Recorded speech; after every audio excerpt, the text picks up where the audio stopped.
Hello, hello, hello, all of my family and friends. How are you guys doing today? It's Sunday, June the 16th.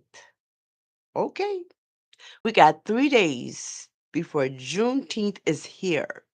How about that? Well, we're going to start this podcast out with a prayer. And here we go. Our Father, who art in heaven, I come to you this morning, this Sunday morning, in good spirits, with love in my heart, joy in my spirit, and wisdom in my mind. I pray, Father, that you bless this podcast that it may reach your children who are in need of hearing this podcast this morning. Father, I pray that you anoint the ears and the eyes and the hearts and the minds of my sisters in a struggle, my sisters in recovery, and my innocent little sisters that are coming behind us in the next generation. Father, I plead the blood of Jesus over this podcast, over the listeners, the viewers, all the producers out there. I pray a blessing upon every ear, every eye that sees this podcast today. It is very important. And Father, I send a special prayer out for my haters. God bless them, God. Give them something to do with all of that time they have to waste on doing nothing but evil things to me and other people too. Lord, bless them with riches or give them jobs and give them opportunities that they have never had before, Lord. Give them an insight on the joy that you have given to me. Let them see and understand that they have no power over your children and that all that hate is designed to make us better people. All that hate that they give out to us is designed to push us on to better things and better days and have better ways. Thank you, Lord, for our haters. Yes, Lord. Pray for your haters, babies. Y'all pray for your hater, pray for your enemies, even the ones in higher power, the polices, the teachers, the nurses, the doctors, the business owners. Pray for your haters, your mother-in-laws, your sister-in-laws, your brother-in-laws, your neighbors. Pray for them. Pray for them. Ask God to bless them and give them something else to do, something good to do. In Jesus' name we pray. Amen. Okay, today's podcast is special. This podcast is a podcast that has a variety of blessed stories to tell. Okay? Because I know that in this lifetime, we are not alone. Ladies, gentlemen, we are not alone when we're having hard times, trying times, bad days. Okay? One thing that you have got to understand and one thing that you have got to do is admit your shortcomings. Get rid of that big ego. So when someone talk about you, it doesn't matter. You got to get rid of shame. You see, shame don't live here no more. Shame is a part of bad days, okay? When you're having a bad day, shame plays a big part in it, okay? Because you're ashamed of something.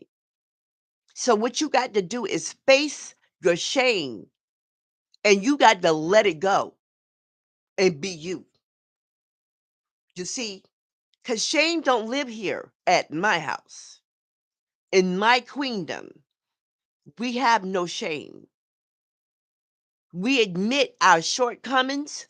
We pray to the Lord to remove those things from our mind because let me tell you something.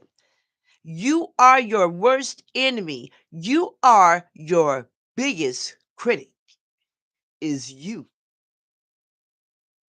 Before you leave out your door and you look into that mirror, only person you see is you. There's no one else around. Self approval is everything. If you cannot approve of what you look like, you will be very critical of yourself. If you are dressed in your best garments and you have shame, you might as well not even get dressed. You got to accept everything about you. So when your bad days come, the things that people think they are doing to you to make you have a bad day does not even work. Now, this will anger them. It will. And they're going to come harder because that's what they're supposed to do. That's what they're supposed to do, babies. My queens, my kings, my princesses, and my princes, that's what they're supposed to do. They don't realize that they have three users. Three users. The first user is God. God using them to change your ways to better ways. God using you, I mean them, to make you a better person, to move you from around those type of people, to stop the habits that you and your haters have in common. And he using them because he has something special for you to do. You have been chosen. That is something that you should be grateful for. You got to accept that you have been chosen. All of your shameful things, you got to accept them things, give them to God so he can place them into the sea of forgetfulness and you can carry on through your bad days. And they're not going to be bad days no more. They're not going to be shame days anymore. They're not. You're going to have a better life, better days. And another part of a bad day is negativity. You see, when negative things and vibes come your way, it expresses itself in a harsh way. And then there goes stress. Stress is a part of bad day. You cannot let yourself be stressed over what someone thinks or say about you. You have got to get that serenity prayer in your mind and in your heart. And remember that you cannot change things that you can't change. Only things that you can. You got to know the difference between what you can and what you can't change. Now, people's opinion and what they say about you is something you cannot change. And when you give it up, they can't change that about you. They cannot change your way of thinking. They can't change your mind from being positive to being a negative because now you got a tool to use. And that tool is you done scraped away the shame. You're not shamed no more. All of your bad experiences were you being a sacrifice for someone who's going to come behind you and experience the same exact thing that you have experienced, but you made it through. And now that you have made it through, you have knowledge. You have the wisdom to teach them. You have understanding to their pain and their shame, and now you could comfort them and make them know it's all right. You are human. You are going to make a mistake. You are not perfect. And that will embrace anybody's heart and soul and mind. So all your bad days are no more. When your enemy wake you up out of your sleep with her song of hatred, God gonna rush right in and give you a thought for the day, just like he do us all, chosen children. Now, good days are good days. You get up, cook that breakfast for them children. That house has been pre-cleaned from last night, so you're gonna go over and do your little touch-ups. Put that Sunday dinner on. You got God in your heart. That's the most important place to have him. Don't feel bad because you didn't walk through the church's doors. My father used to tell me, along with my uncles, some aunts, that there are more devils in the church than they are out in the streets. And that is a true statement. Many of people have gone to church and been deterred, turned around because they were not accepted by the leader, the pastor, the congregation, some people. So don't feel bad if you have gone there and you have not been accepted by the leader, the pastor, some of the people in the congregation. That was only to prove to you, I am in your heart. I am with you at all times, any place that you are, and so is Satan. We'll get to that part. Let's keep on up with our good day because I done gave you the tool to get rid of that bad day and that negative vibes and that stress and that shame. Drop shame. Shame will stop you from proceeding with your life mission. Pain will interrupt your good thing, and shame will come right on in and cover it all up. So, to prevent that pain, you got to get rid of the shame. Let it go. People who point fingers at people, see this right here? Look, okay, you see that? Let me show you from this way. You see that? You see all them fingers going back at them? They done something too. And if they hating on you, you better believe it. It's people that don't like them either. No one is perfect. Nobody. Everyone under the sun has fallen short of the glory of God and have sinned. Everyone. Unless you a newborn baby. And I know your haters don't look newborn. They standing on all 10 toes, strong. You do the same. That's your ammo for your bad day. Now, your good days, we have good days and we love good days. We delight in our good days. We do things, child. I want you to be the same way when you are having so called bad days because they don't exist. Whoever dislike you or don't like you or whatever, that's their personal problem. So you need to leave that with them. You don't have to be upset, but I know you will because you're human and so am I. But don't be upset, so upset that you want wrath, that you feel bitter, that you want revenge, that you go to bed mad and wake up mad. Don't do that. We are warned in Ephesians. Do not do that. Let it go. That problem that they have with you is their problem. Okay? You carry on.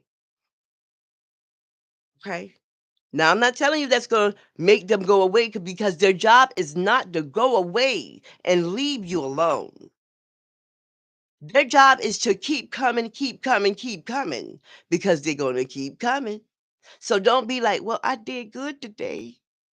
I woke up and I thank God today, but my enemies and my haters are still attacking me. That's why.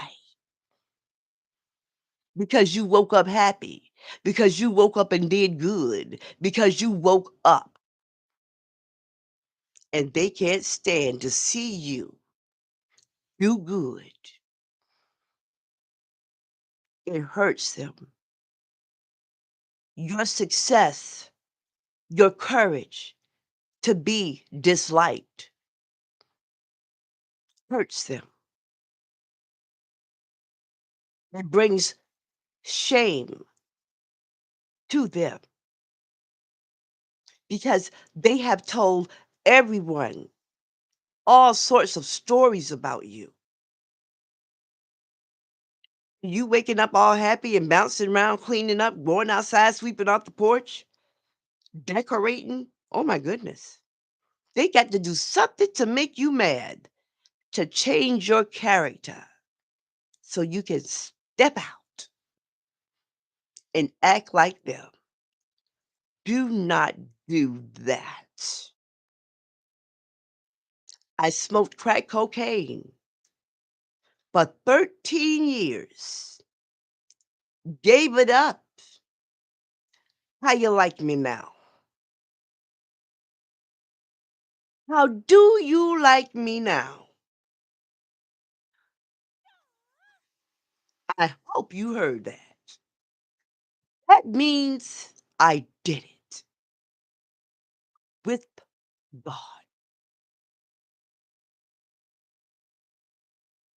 Don't be ashamed of your past. Your past has made you the strong individual that you are now.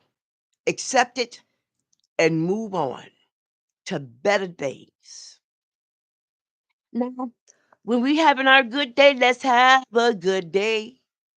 Every day will be a good day. And your bad day will be a good day because now you know why your hater is attacking you. Why they coming at you. You're making them look like fools. It's the thing that we do. We're chosen. So, unbeknownst to them and out of our control, we do intimidate and hurt people because we have changed our life. I knew this man when I was a child. He used to be drunk every day. But if he saw you walking down the street with your mama, he'll go in his pocket and pull out a quarter. Go get yourself a thrill from the thrill lady.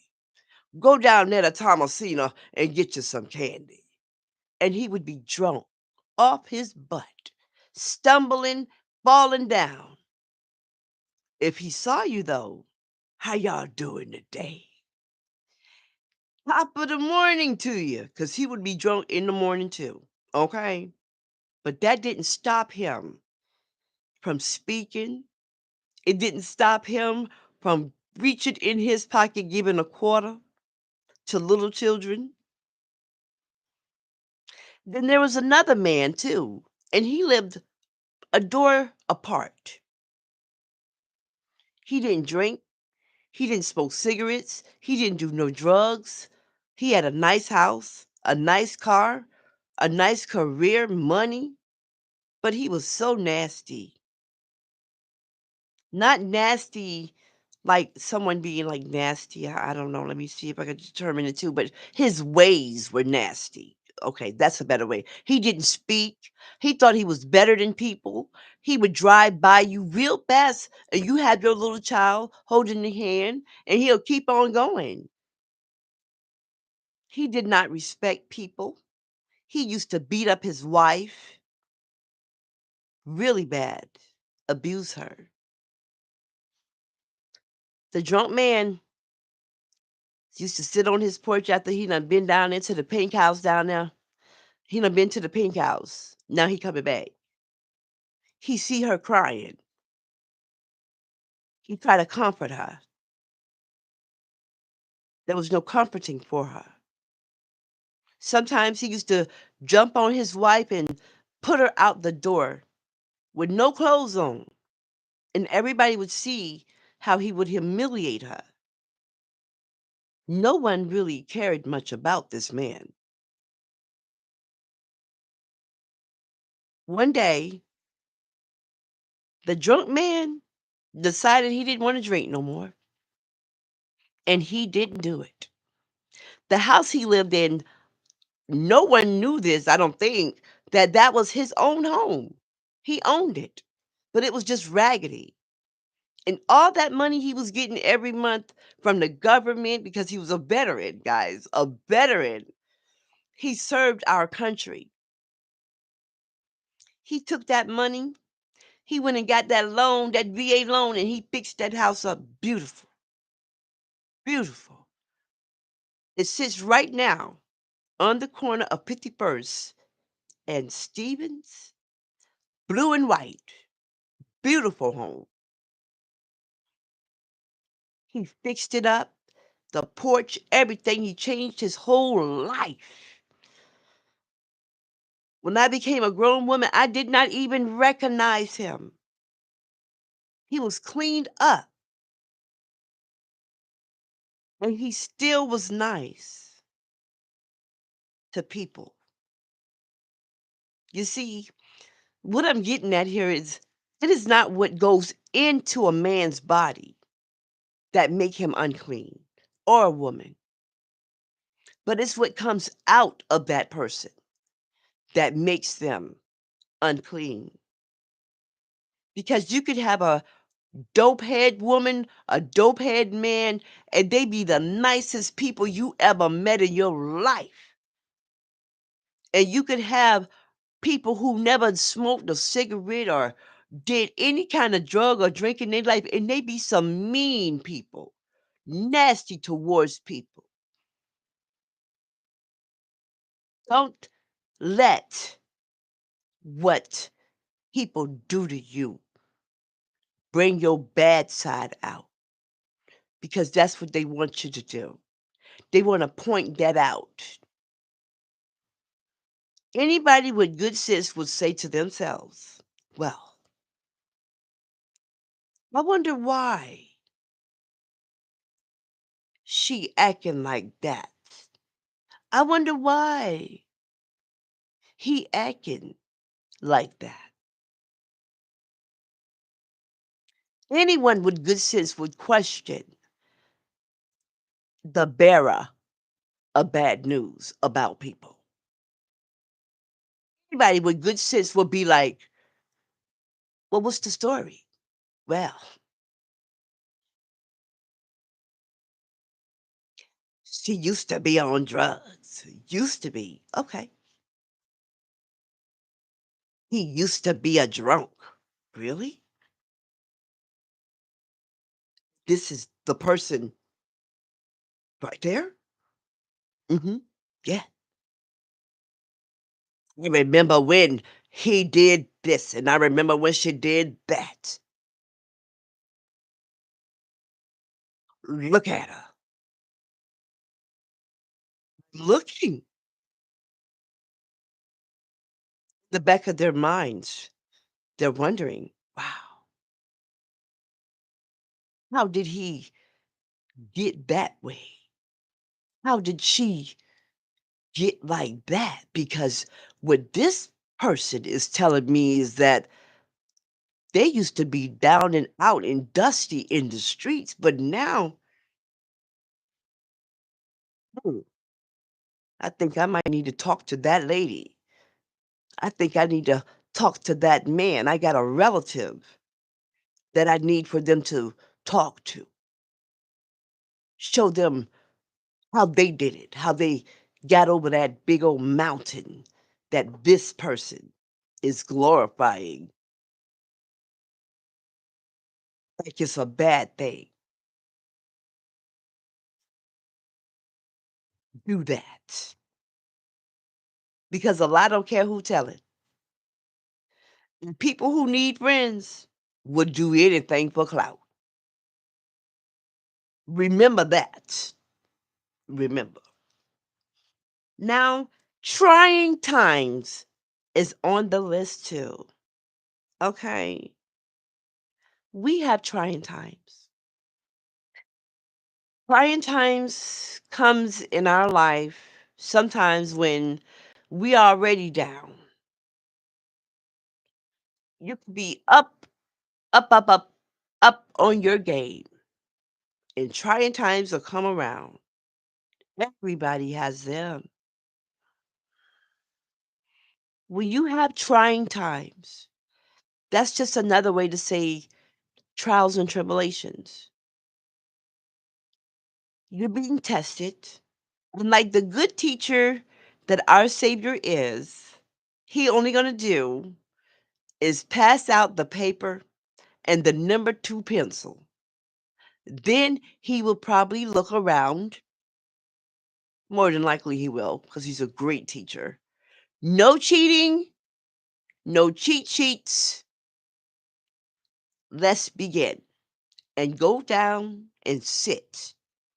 And don't say anything while you're taking that test. Now, if you know him the way I know him, and the way a lot of saints who used to be sinners that fell down and could not stay and got back up again, and now they're doing it the right way and not hypocrites, you know that you got to put it in. You got to ignore the ignorant. You get that phrase right? Ignore ignorance. It's at the beginning of the word. Ignore ignorance.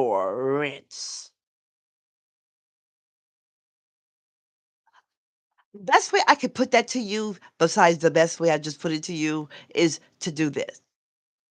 When someone is coming at you with the bombastic bass in their voices, in the attitude, in their little necks and stuff, you hit them with the Kenny G. Then hit them with the Kenny G.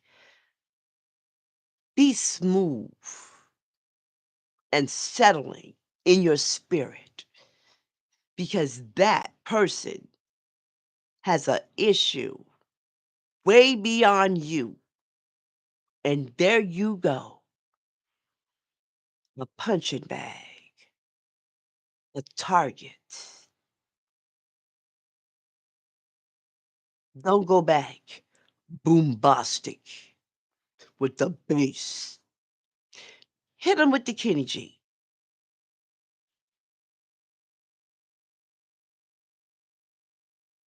May I ask you a question? What do you want? Can I turn this in? Do I look like I own this place? I'm not gonna lose my job because of you.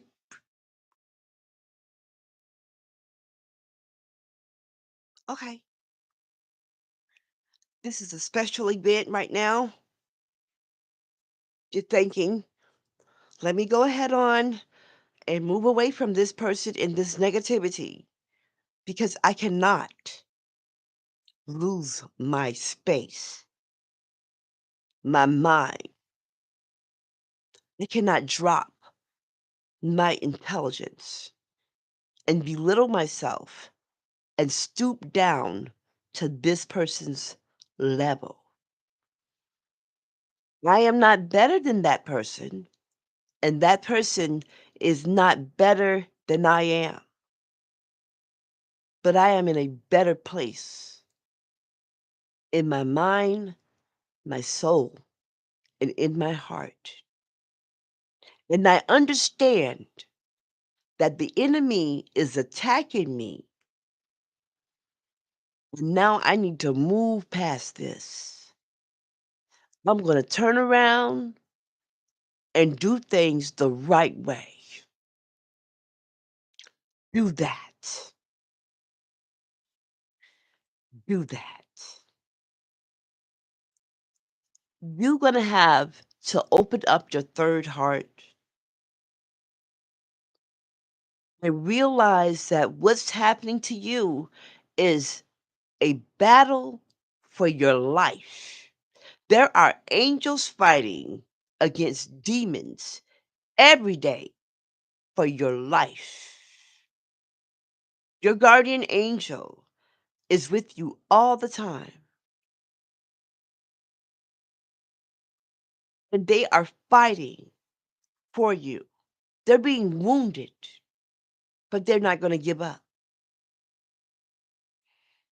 because your life is worth something, and that you got to understand.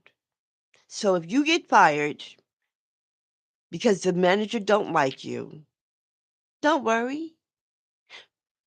When God closes one door, he opens another one and windows too, back doors too. So if you're moved from that job, there's not probably, let me take that one in. There is a better position for you somewhere else, bigger, better, greater, and more pay. Give it up, turn it loose.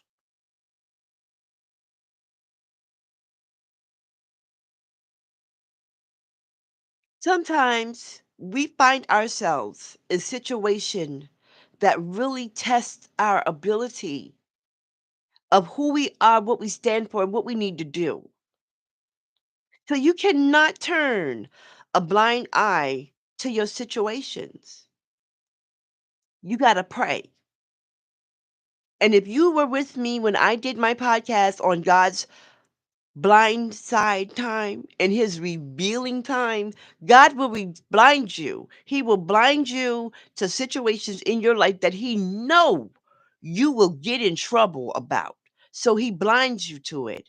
He put another thought in your mind and you don't think about that thing you going through. You become numb to things because you've been through it so many times. And then when he give you a thought to move on out of that situation, the best thing for you to do is to move on out of that situation. Do not listen to your abuser, your oppressor, telling you, no, don't go. Don't leave me. I'm not ready to let you go. I didn't tell you you could leave me, trying to make you feel special. And you stay there, and then the next week or two, boom, you in jail because you lost it, because you fell for this person's trickery. When God troubles your waters and give you trying times, your trials and tribulations, he is really, actually preparing you for a better position, a better life, and a better day, a better time made especially for you. Do you know how many people have been fired from a job that they thought was their everything? Been in a relationship with a person whom they thought was their everything, and it wasn't. And they move on and get better things in life. They move on and become this immaculate, wonderful person that they don't even think they could have been. You don't think that you was even qualified for that job, but let me tell you guys something. There are jobs that God have for us, careers that God has for us that does not require a high school diploma or a college degree. It's your experience that's required. Your ability to look shame in the face and say, "You don't live here no more. You're not welcome. Get away." God has positions for you in life. You do not need no high school diploma or a college degree. And you will do better, greater than those who do have one. Because some people seem to think when they own a business or they got this career that they are better than people who don't have these things. Some way along the road, they started to think that they were better off than you because you don't own your house, you renting. Your car isn't up to par. They'll call it raggedy. You don't do the friend thing because they have a lot of friends and you don't. So therefore they assume nobody likes you. And that is not the case. It's just that you'd have been burned by so many people that you loved, liked, and cared about until now you're like, forget it. I have a friend in Jesus and I am my own best friend tonight, and that will keep your mind at ease. When I was in a relationship, this is my true story. As I told you, I have stories to tell you, true stories. When I was in a relationship, this guy was bringing the other woman in the house. She played around my sleeping head, and he knew it. She picked up my phone and put in my phone, Taylor Swift, take her man. And he was right there. His mother knew, his niece knew, the next door neighbors knew everything that I was being put through, but I did not know. I didn't. I started to gradually see things in my dreams. I started to gradually see things in my everyday life, just going to the store and being treated bad by people. I don't even know you. Going to the hospital and being treated like total dirt. No help from the authorities because of this person. Not knowing at that time God was blinding me to what was happening. And I smoked weed, whew, for furiously every day, all day long, because I could feel something that was going on in my life, but I just did not know what it was. And I was there. I had no car. I had people around me who were deceitful. Even people in my family were deceitful. Ah, the enemy, the accuser, Satan himself, put a woman in my life who had an addiction. And she was trying her best to get me hooked on this addictive drug. And I accepted it because I don't know what was happening. Why men and women were looking at me the way they were looking at me and down bad me everywhere I went. Even his mother started to say little things. Oh, that's all you want to do is smoke weed. She never said those things to me before, but she started. I couldn't believe it. I did not see. But when I started to see, you see, because this woman was so arrogant, when she left out the back door, she will slam it to let me know she just left out that house and she had been in that house all night long in the next room sleeping with my fiance. And his mother knew this. So did his sister, who was what she says 800 miles away in New York City. Even people who were related to me knew. I did not know. I was doing bad. I'm telling you guys. I was doing bad. I was slipping back into the darkness. I started to do this soft cocaine with this woman who knew she was not my friend, and she knew that she was taking me away from my home so that her real friend could be with my fiance. I was in darkness and I did not even know it. So much deceitfulness going on around me, and I didn't know it. I didn't look anything like this. Mm. I stayed with him at his mother's house in one room, and I accepted that because I didn't think I could get better. I didn't think I could do better without him. So I took abuse from him, not physical, mental, and emotional.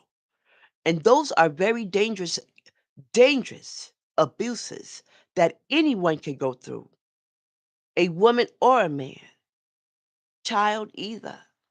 Emotional abuse will even hurt animals. It will. Mental abuse. When all these things started to reveal themselves to me, I started to get better. He would slam the door.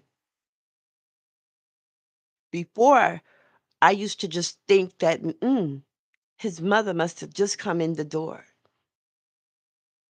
She would hit the trash cans on the side of the house at a certain time of night, so that let him know she's next door. And me and him and our baby would be sitting on the sofa, and all of a sudden he'll get sleepy. "Oh, you're not tired? I'm very tired." And like a good woman, I would go to bed with him, put our baby to bed, and go to bed with him. This woman would ride down the street at the end of the street and blow her horn, "Beep, beep," telling him goodbye. But me, not knowing, follow us to the stores. They would be in the bathroom together, the bathroom, the restroom, and grocery stores together. Me, not knowing a thing. God just a blinding me. People walking around me, looking at me. I turn the corner, there was somebody waiting for me to come around the corner. They jump back. So I assume, no, I don't assume. I know that they were going, "Oh, she's by the potato chips. She over here by the Tylenol. Oh, y'all not finished? Okay."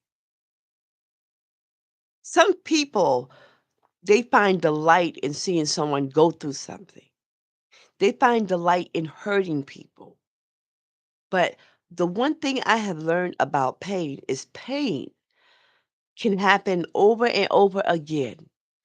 But it's that one pain that knocks you so hard that it will cause you to stand up on all 10 toes, and you will do good in life.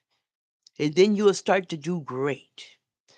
And then you will find yourself doing amazing things. And then you will find yourself looking at yourself saying, "Is that me?"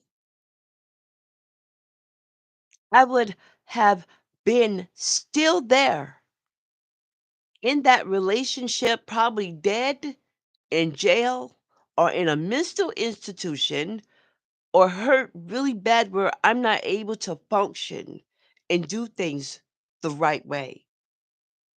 If I had stayed there in that relationship, I would not be this Denise Luttrell Jenkins. I would not be drug free.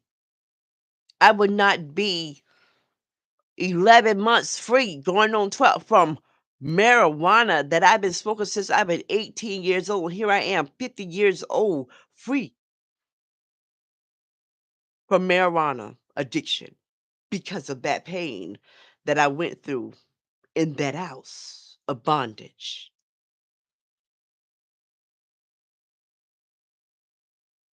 13 years on top,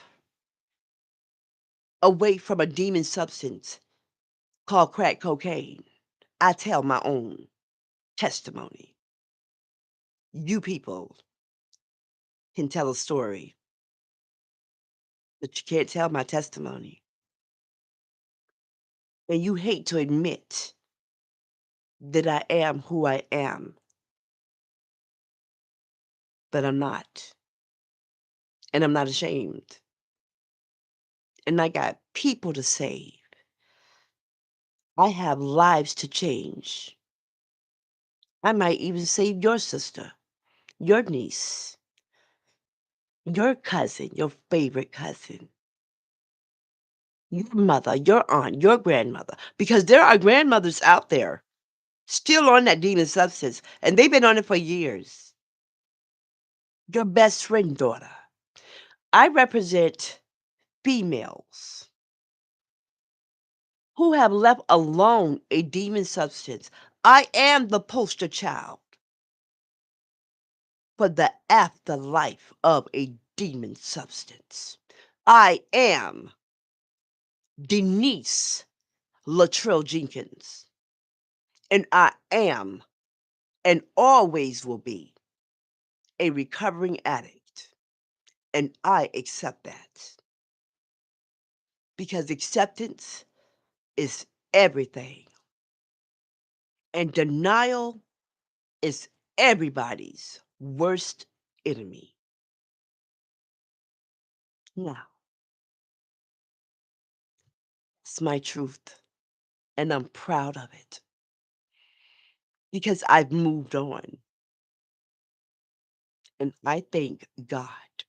Only God, because only God took the taste of all both of those substances out of my mouth, removed it out of my mind, and took the desire out of my flesh. Not one of my haters or enemies or my number one nemesis, thank you, girl, from the heart. Really, thank you. When you're going through trials, tribulations, trying times, when your waters are being troubled, you ask God, please remove my stumbling stone. Be sincere. Be sincere. Be real and believe that that stumbling stone will be removed out of your life. It's gone. And you'll be surprised at who or what that stumbling stone is that's hindering you from taking the next step in life.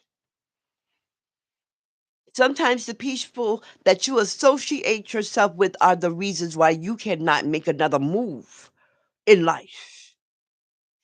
They are the ones that's holding you back from taking that next step in life that's going to put you where you're supposed to be at in life.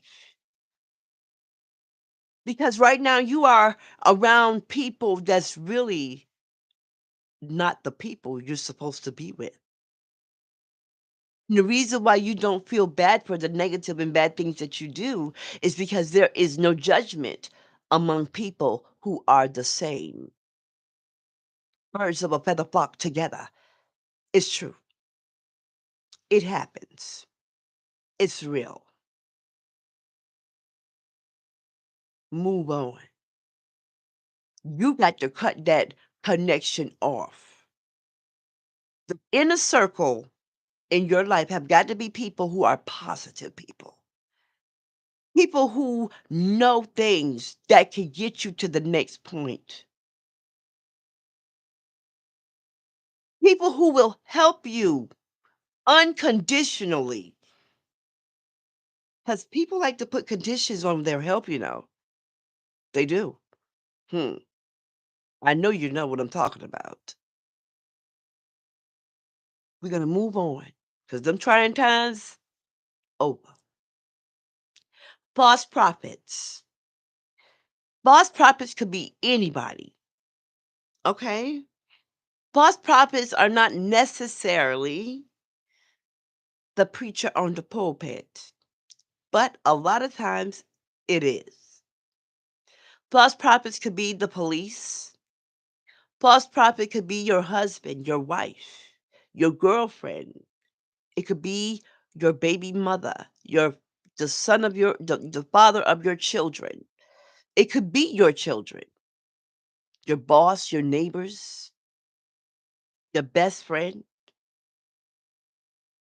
False prophet could be anyone, so you must be careful of who you accept into your world, in your life, your world, your inner circle, your outer circle, You have to carefully pick, I would say, choose. Because see, Jesus handpicked and chose his disciples. And he chose one that will sell him out. So you got to sell out in your group. He chose one that would deny him. So you got a person who will deny you and throw you under the bus in your group. He chose some faithful ones as well. You see, so you have to be careful of who you choose to be in your world because they can sell you out for some silver and gold. But nowadays, it's not silver and gold that they sell us out for. It's a position. It's a title. It's probably drugs, a substantial amount of money that people sell out other people for, different things that they will sell you out for. People who you know and love that know you will deny you what you need. They'll deny their knowledge of knowing you when you need them to stand up for you. Oh no, I wasn't there. Oh no, I just want him or her to get help. I need you to stand up for me, to to tell these people that you're my friend.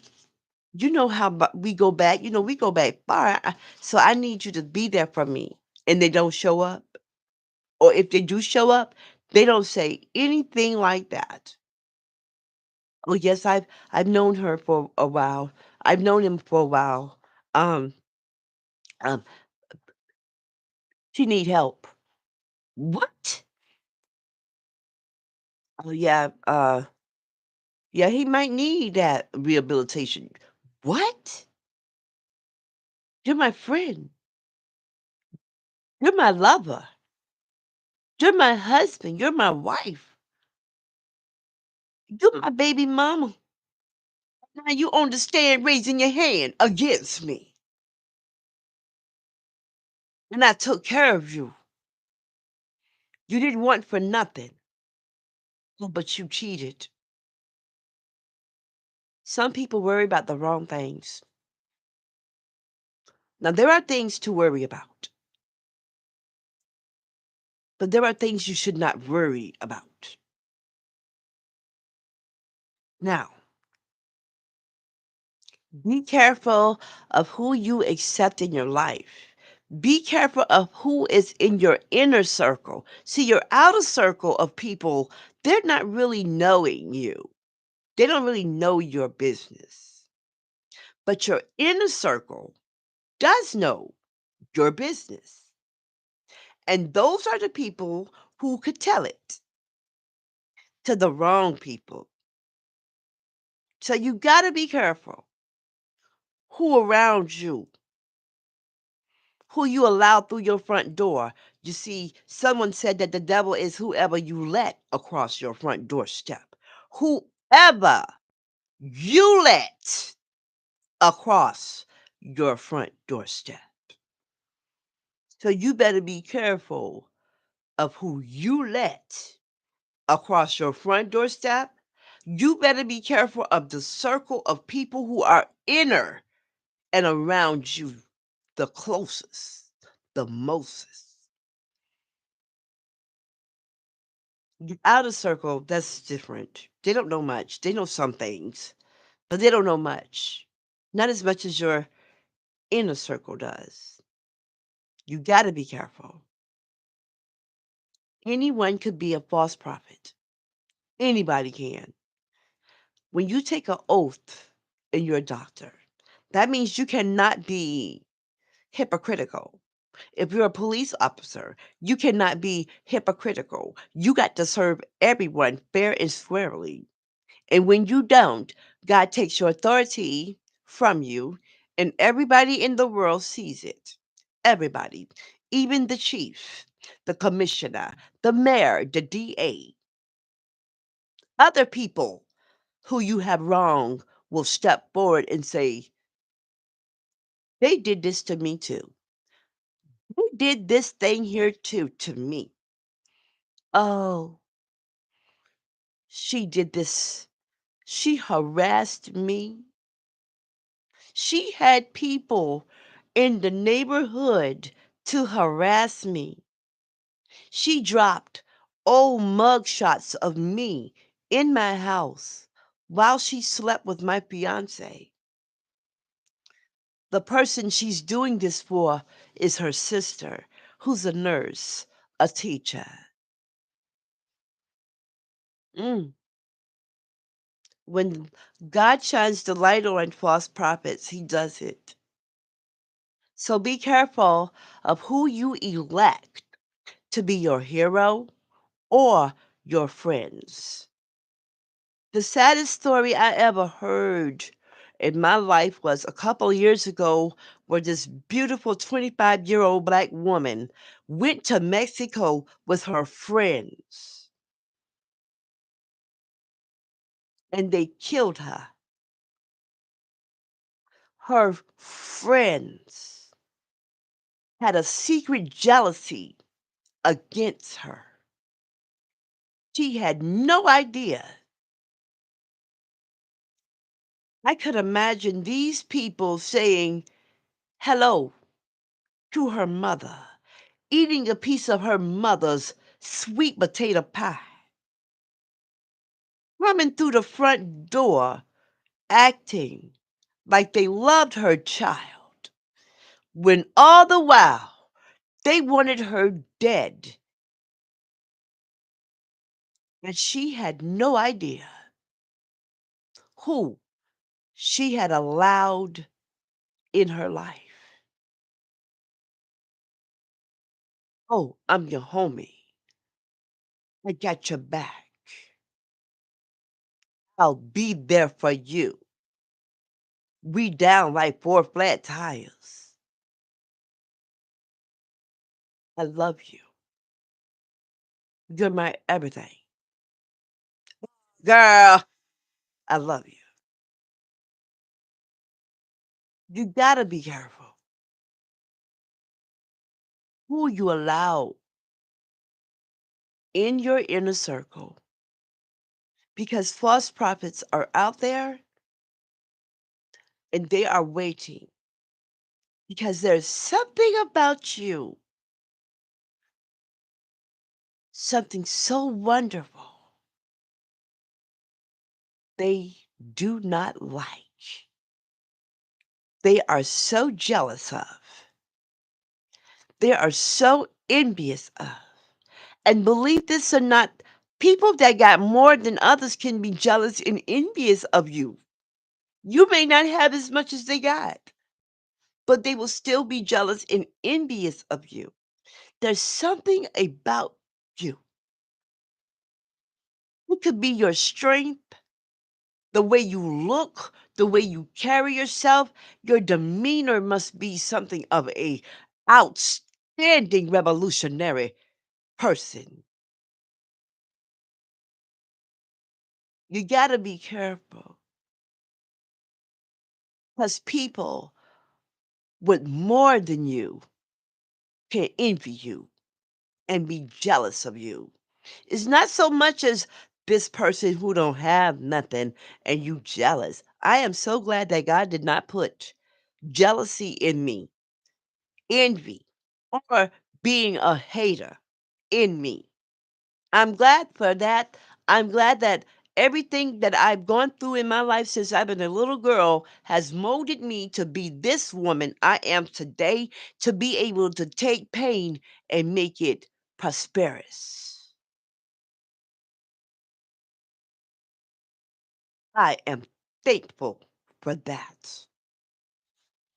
Thankful. Now, the last on our list is the haters. Now, let me tell you guys something that you got to know.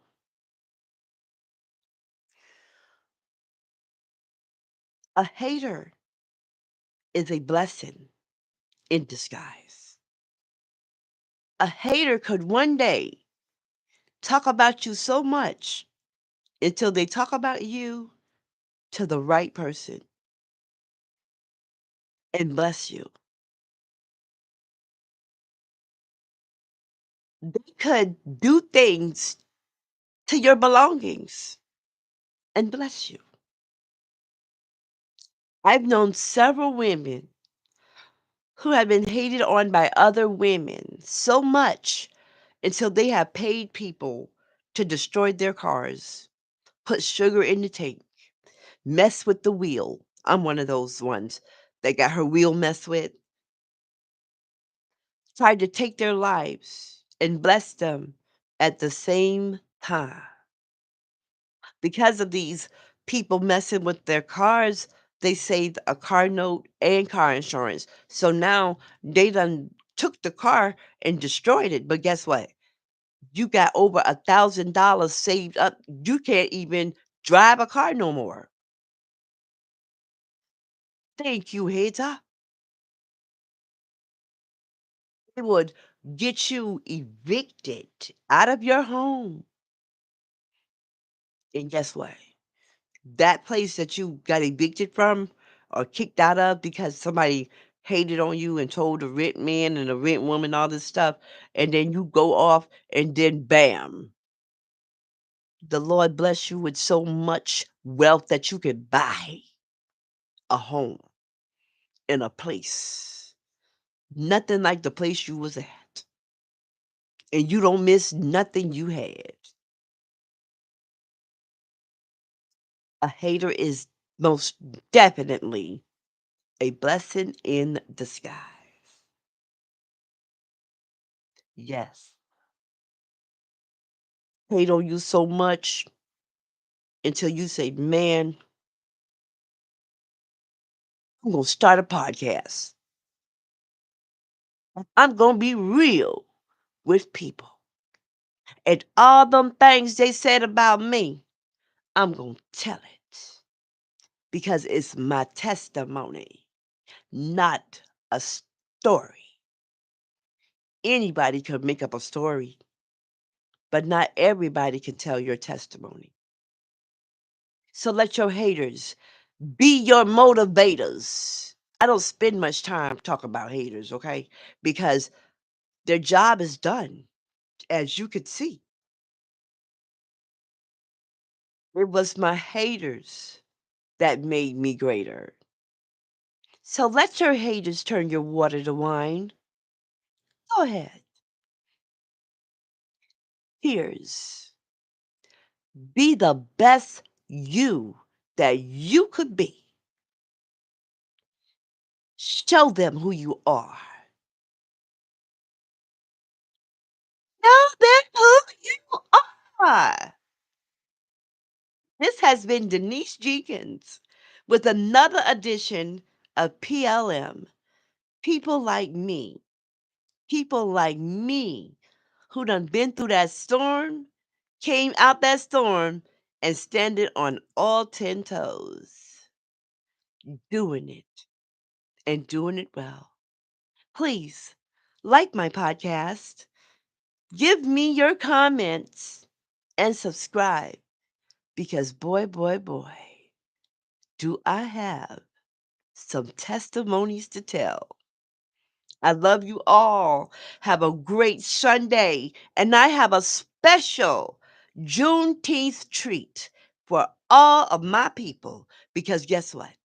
We're not slaves no more. And we can be whatever we want to be. All right.